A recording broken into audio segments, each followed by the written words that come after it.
સ્વામિનારાયણ સ્વામિનારાયણ સ્વામિનારાયણ સ્વામિનારાયણ સ્વામિનારાયણ સ્વામિનારાયણ સ્વામિનારાયણ સ્વામિનારાયણ સ્વામિનારાયણ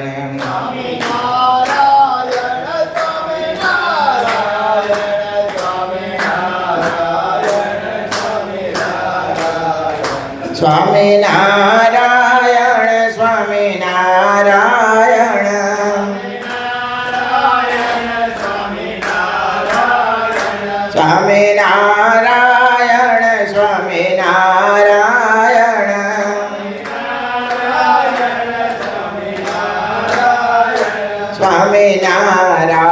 સ્વામિનારાયણ સ્વામિનારાયણ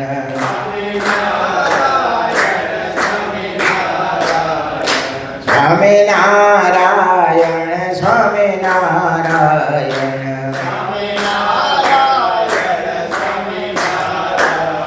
સદાનંદ સ્વામી મહારાજની જય. સ્નાતમ ચંદન ચર્ચિતમ નિજ જને પુષ્પ સૃજાલંકૃત પ્રાતઃ સૂર્યમયુખ સેવિતમુખમ શ્રીચંદ્રશાલોપરી કૃત્વા રોટકમેકપાણિતલકે પંક્ત્વાનસ્તેન ભુજાનાં પ્રવિલોકસેવકગણાં વંદે સદા સ્વામિનં વંદે સદા સ્વામિનં. વર્ણિવેશરમણીય દર્શનમ મંદેહાચરુચિરાનનાંબુજં પૂજિतं સુરનરોત્તમેર્મુદાં ધર્માનन्दનમહં વિચિन्तયે. ઓમ અવતારિણે શ્રી સ્વામિનારાયણાય નમો નમઃ. ઓમ શ્રી હરિકૃષ્ણાય નમો નમઃ. ઓમ શ્રી પૂર્ણ પુરુષોત્તમાય નમો નમઃ.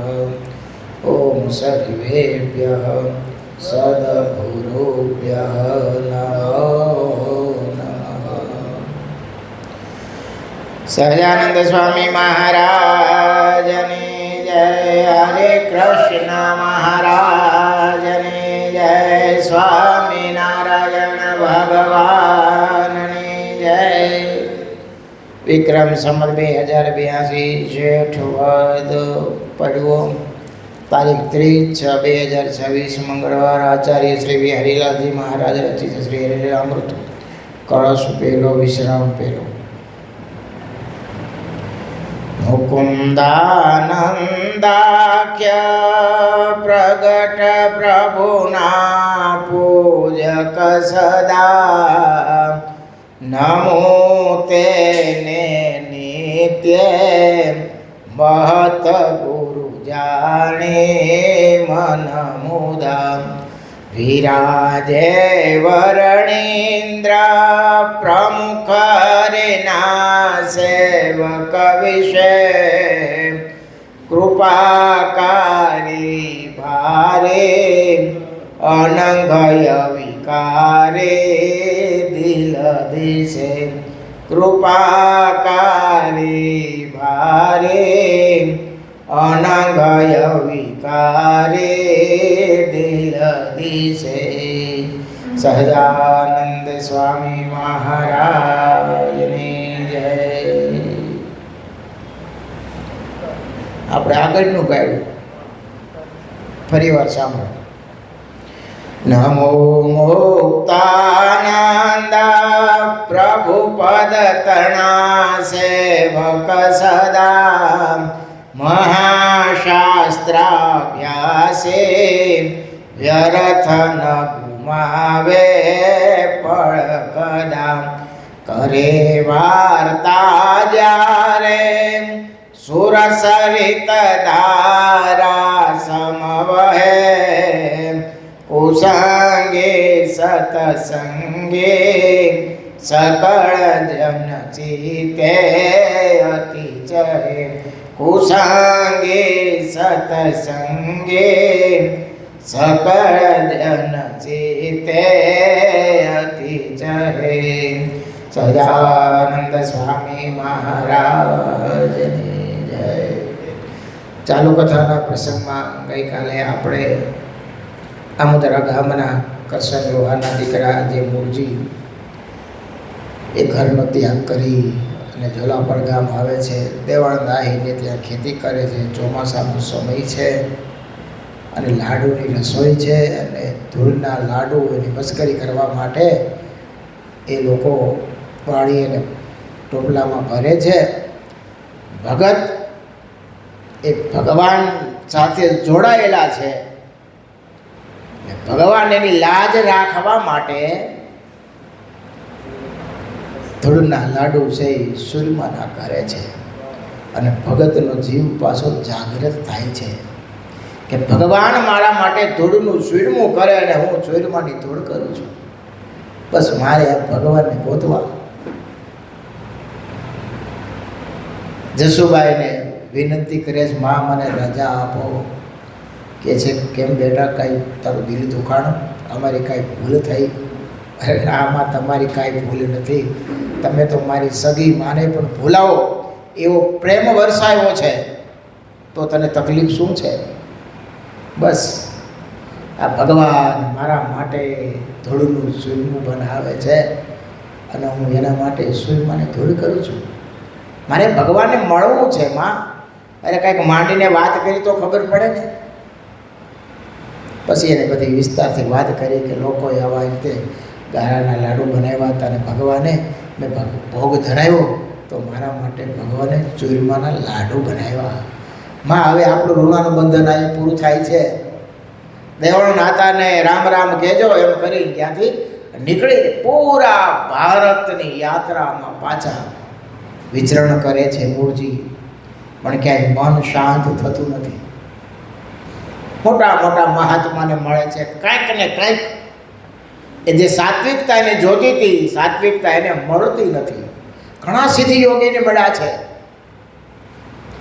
ઘણા મઠાધીશોને મળ્યા છે, ઘણા મહંતોને મળ્યા છે, પણ આનો જીવડો તો તલ છે કે મને ભગવાન ભેટાડે એવા સાધુનો મળે તો થાય ને.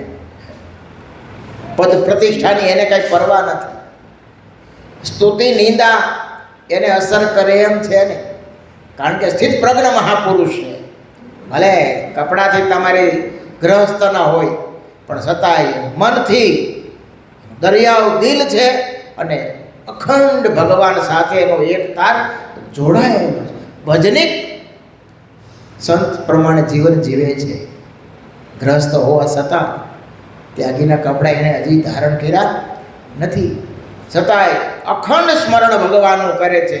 સતત એને આલો જ છે કે મને ભગવાનનો ક્યારે મેળાપ થાય, ભગવાનનો ક્યારે મેળાપ થાય.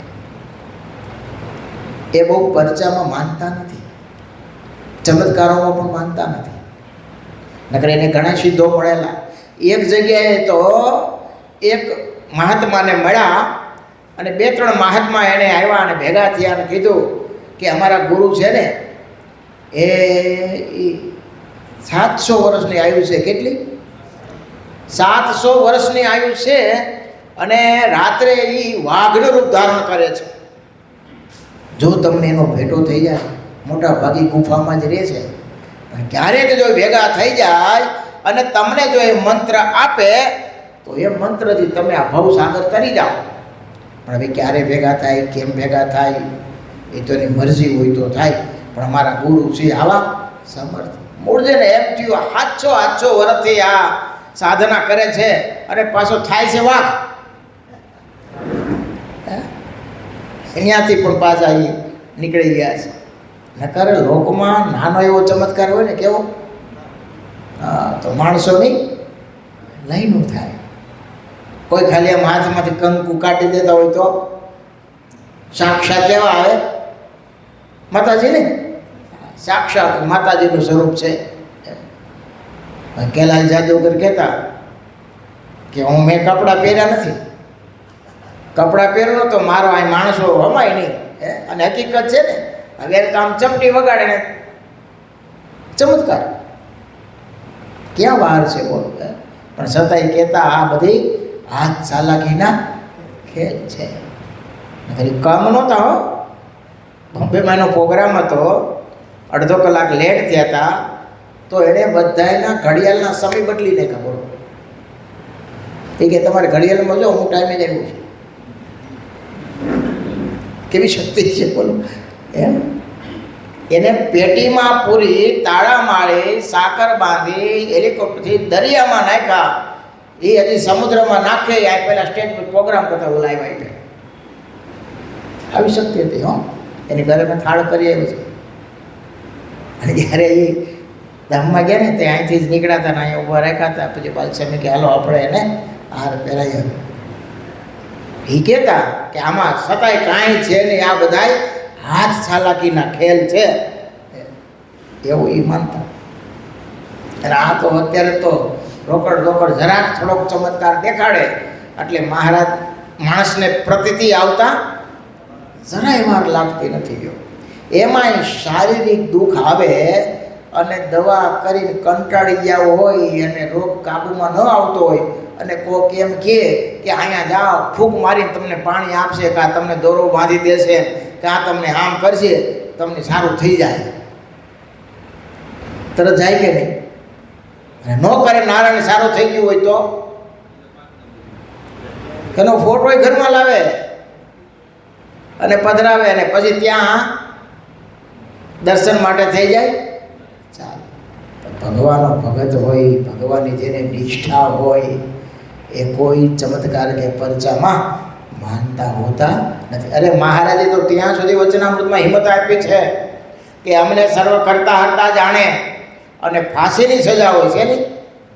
અને કરતા હરતા કોને જાણે? અમને થાયનું બધું અમારું થાય છે, અમે ત્યાંથી પસાર થાય. છતાંય ખરો અમારો નિષ્ઠાવાળો ભગત હોય તો મનમાં એને સંકલ્પ ન થાય કે ભગવાન મારી રક્ષા કરશે. આ બહુ નાની વાત નથી હો. કરતા હરતા આપણે એને જાણતા હોય, આપણને ફાંસીને માસડે ચડાવ્યા હોય, છતાંય એમ સંકલ્પ થવો નહીં. અને ભગવાનનો ભગત હોય ને તો એ સંકલ્પ થાય મારી મહારાજની મરજી આમ છે. મહારાજની મરજી. એક ભગત, કડવા ભગત નામ હતું, એને ખૂબ તાવ આવ્યો. એવો તાવ આવે તો અખંડ ભજન કરે, મહારાજ સ્વામિનારાયણ, મહારાજ સ્વામિનારાયણ. તે મહારાજ એવા પ્રત્યક્ષ માથે હાથ ફેરવો. કેમ ભગત, તમને બહુ તાવ આવે છે? એ કે તમને ખબર નથી મને તાવ આવે છે? એ કે તમને ખબર નથી કે મને તાવ આવે છે, કેવી પીડા થાય છે? પણ સાંભળી લ્યો, હું તમને એમ નહીં કહું કે મારો તાવ તમે મટાડો, તમારી જેવી ઈચ્છા હોય. અરે ભગત બહુ દુઃખ થાય છે તો થાય જ ને. દુઃખ મૂક્યું જ કોણે? તમે જ મૂક્યું છે. તમારે મટાડો તો મટાડો, ન મટાડો તો કાંઈ નહીં. હું એમ નહીં કહું મારું દુઃખ મટાડો. ભગત કેવું હોય છે બોલો? તો એ ભગવાન દોડીને ત્યાં જતા હોય. અને ઘણી વાર આવા નિષ્ઠાવાળા હોય હો.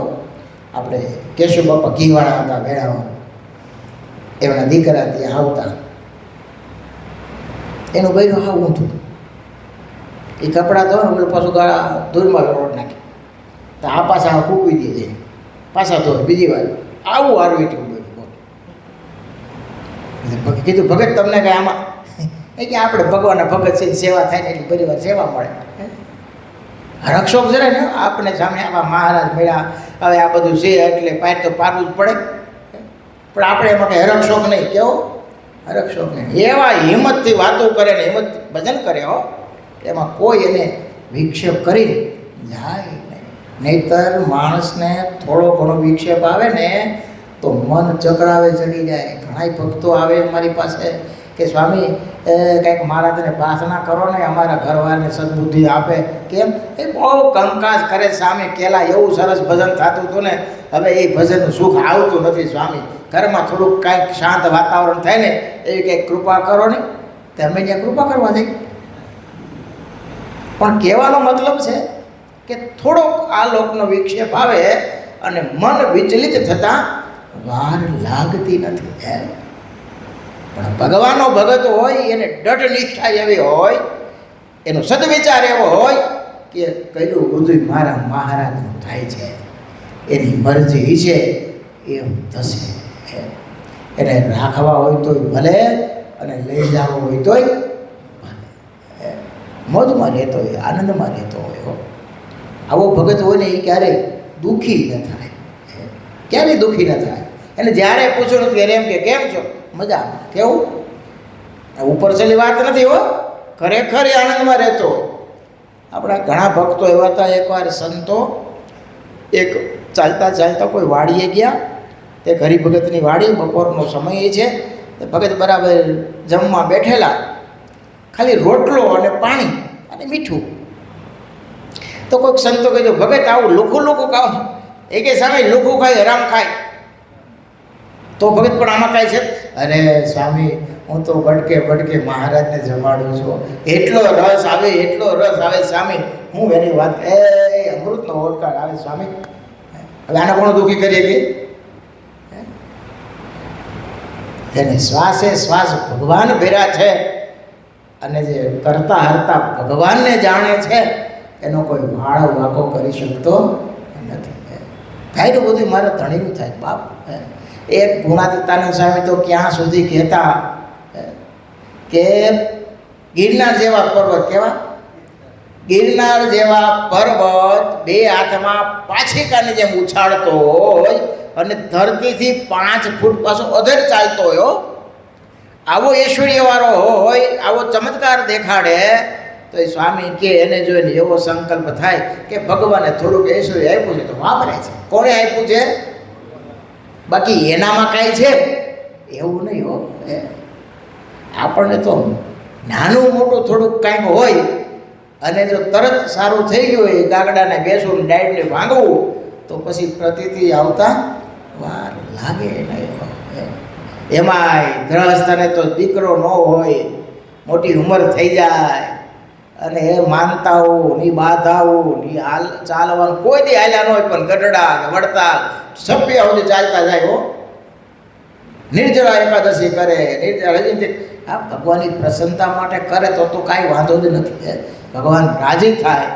પણ એ આ લોકની જે કંઈ કામના, અને એ એકાદશીનો તો એવો મહિમા લેખો છે, શ્રદ્ધાથી ભક્તિભાવથી જો કામનાથી કરે ને તો આ લોકની કામના પરિપૂર્ણ થાય છે. પણ ખરો ભગવાનનો ભગત એ હોય કે આ લોકમાં ગમે મળે કે ન મળે, ભગવાનની મરજી એના વિના સૂકું પાંદડું હલવાને સમર્થ નથી.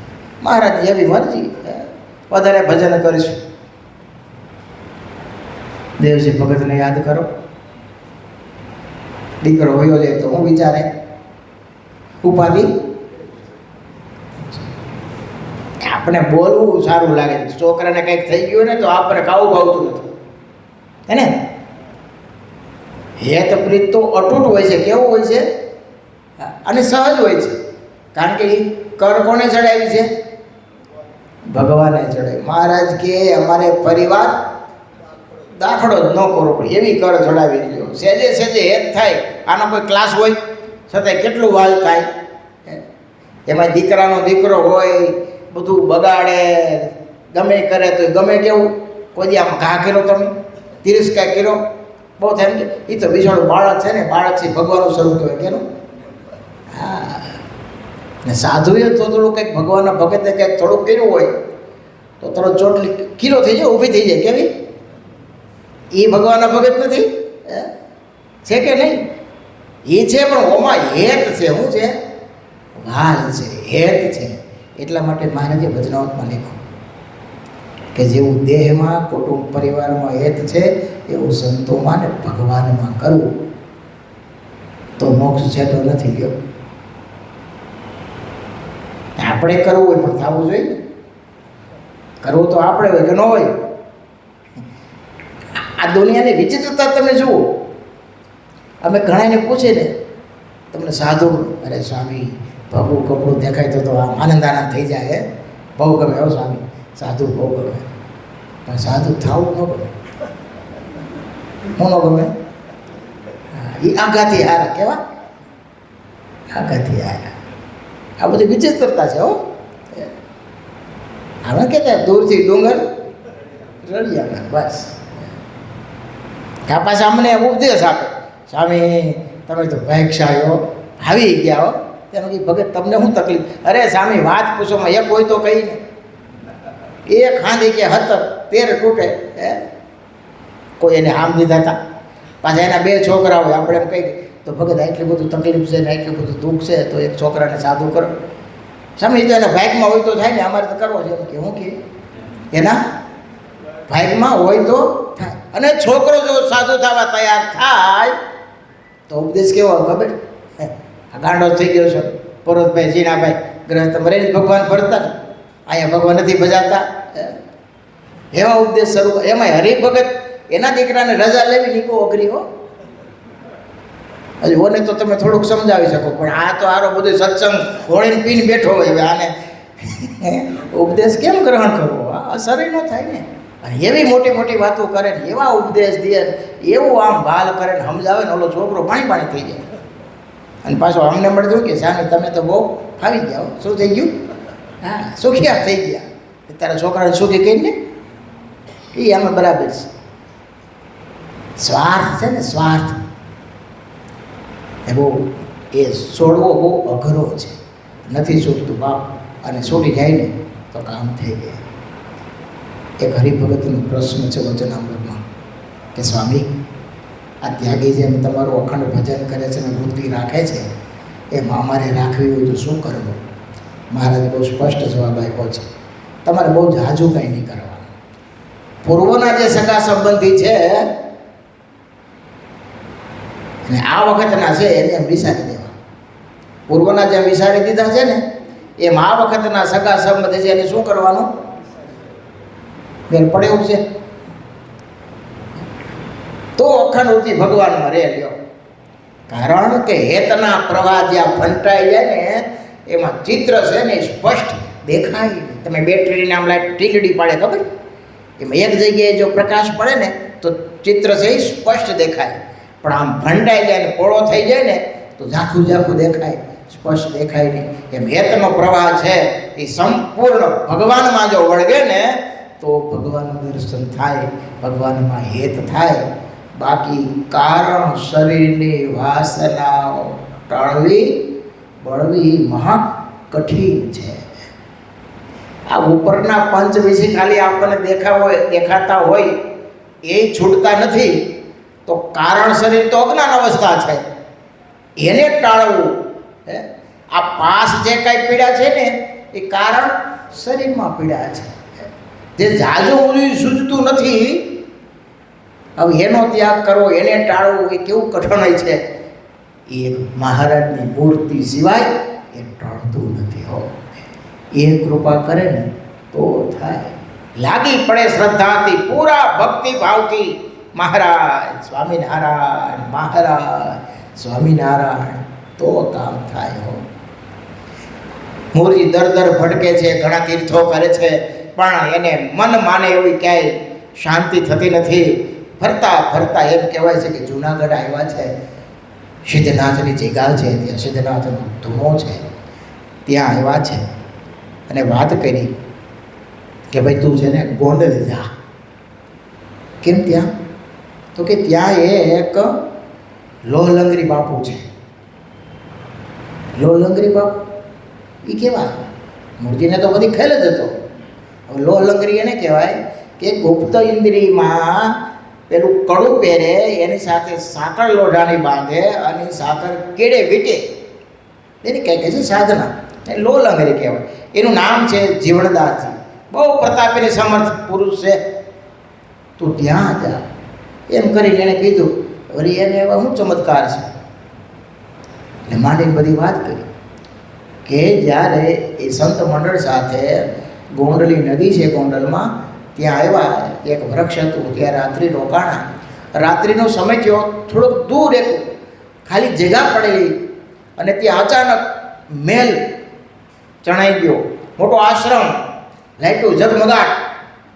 એણે જોયું આ કાંઈ હતું નહીં અને અચાનક આ બધું ક્યાંથી આવ્યું. અને આ જ્યારે જીવણદાસે જોયું, લો લંગરી બાપુએ, અને ત્યાં જઈ અને જ્યાં એને ત્યાં પગ મૂક્યો મહેલમાં, ત્યાં તો મહેલ અદૃશ્ય, બધું અદૃશ્ય.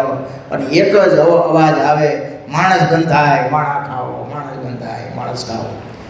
અને એમ આ તો જરાક પહોંચેલા મહાપુરુષ હશે, પ્રેત યોનિથી ભટકતા ત્યાં બધાય પ્રેતાત્મા રહેતા હતા, એને ભૂતનગરી કહેતા. એ દિવસે કાંઈ ના દેખાય, પણ રાતે મોટો મહેલ થઈ જાય અને બધા ભૂતળાઓ ત્યાં રહેતા છે, મોજ કરતા છે. આ બાપુ ગયા એટલે બધું અદૃશ્ય. પણ એમ કહેવાય છે કે જીવણ બાપુએ એક જીવને પકડી લીધો અને એને વશ કરી લીધો અને ત્યાં જઈને મોટો આશ્રમ થાય. હવે તો એ અને આશ્રમમાં એ સાત્વિક મહાપુરુષ હતો. કાવડ રાખે અને ભિક્ષા કરવા જાય. આપણે જેમ લોજમાં મહારાજ ચલાવતા ને એમ જીવણ બાપુ સદાવ્રત ચલાવે. કોઈ દુખીઓ આવે, ગરીબ આવે, તિરસ્કાયેલો આવે, કોઈ તડસોયેલા હોય, એ ત્યાં એના આશ્રમમાં રાખે, એની સેવા કરે. જે કાંઈ ભિક્ષામાં આવ્યું હોય એ બધા સાથે ભેળા મળી બેન સાથે જમે. કોઈ ભેદભાવ નહીં, નાત જાત એવું કાંઈ નહીં. કોઈ પણ જ્ઞાતિ હોય, ગમે એ રોગથી પીડાતો હોય, એની થાય એટલી સરભરા કરે અને એને જમાડે. ગાયો હોય, કોઈ માંદી હોય, બીમાર હોય, પગ ભાગેલો હોય, એને આશ્રમમાં લાવે, એની સાર સંભાળ રાખે. આ બધું મૂળજીએ જોયું. એને થયું છે તો પરોપકાર જીવાડો, બહુ સારી વાત કહેવાય. આજે જુનાગઢ ગયા હતા, સિદ્ધનાથના ધૂણો તો ત્યાં એક ભાઈ અને આ જીવણદાસની વાત કરે છે કે આવી રીતના એ બાપુ છે. એટલે આ મનમાં મૂળદાસી વિચારે છે તો બહુ સારું કહેવાય, પરોપકારી મહાપુરુષ કહેવાય કે નાત જાતનો એને કાંઈ ભેદભાવ નહીં, સાધુ છે અને કાવડ લઈ અને ટુકડો બધાને ખવડાવે છે. પછી બીજું કાંઈ તો કે કાવડ લઈને એકવાર નીકળેલા અને સામે એક નનામી મળી.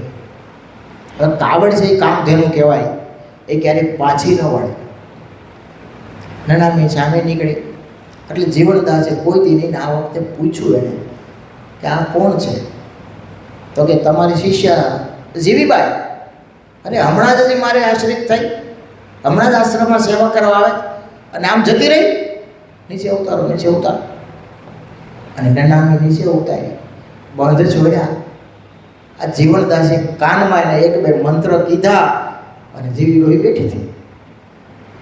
હવે ગામ લોકો હોય જે કાણે આવતા હોય અને આવી વાત કાંઈ છુપી રહે નહીં.